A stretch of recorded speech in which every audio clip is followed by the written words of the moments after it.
My name is Lacey Carnahan and I'm a senior here at the University of Arkansas. I'm a double major in history and anthropology, both of which art plays a very, very important part. I'm standing right now between Old Main and Bull Walker Hall.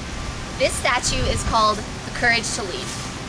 It is bronze and it was a gift given to the University of Arkansas by Don Marr and James Kunzelman in 2003.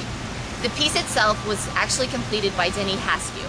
Denny Haskew, the artist, is a member of the Potawatomi Citizen Nation, and thus much of his artwork depicts Native American scenes and follows their culture. He is a well-known artist, completing many other works. He has some reoccurring themes in his works, including spirit, love, forgiveness, healing relationships, endurance, the sacredness of the human spirit, the strength that is in each one of us, and the power of nature.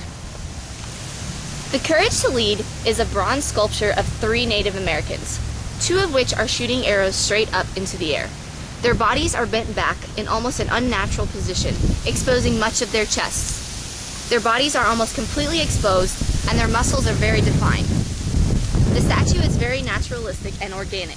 The color is bronze, and the texture is very smooth. The sculpture seems to be off balance, as all 3 men are leaning so far back, but yet it still appears natural. The sculpture is of the men shooting the arrows into the sky, and thus the emphasis is on the shape their bodies must take in order to complete the task.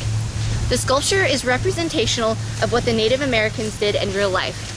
Furthermore, the sculpture also appears to be iconographic. There is more to the sculpture than just meets the eyes. There appears to be meaning and content behind their odd positions.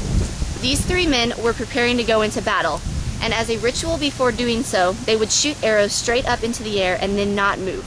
It was very risky, but was a sign of bravery and courage, because their bodies were so completely exposed to the dangers of the falling arrows. Pre-battle rituals were important in Native American cultures, and this statue is a perfect example of that. Of the periods we have studied thus far, Courage to Lead would be most exemplary of the Hellenistic period. It is a very dramatic sculpture, but still natural. It shows what actual Native Americans would do. I chose to use this piece of artwork for my project because I find it so appealing to look at. I have been walking by it for 4 years here on the University of Arkansas campus, and my eyes gravitate toward it every time. The sculpture is so natural and beautiful. The 3 men are positioned in such difficult positions, yet they seem so incredibly focused on their task at hand. It is a beautiful piece of art that really adds a lot to this university. I hope that you have enjoyed my art presentation. Be sure and drop by and see it sometime here on the University of Arkansas campus.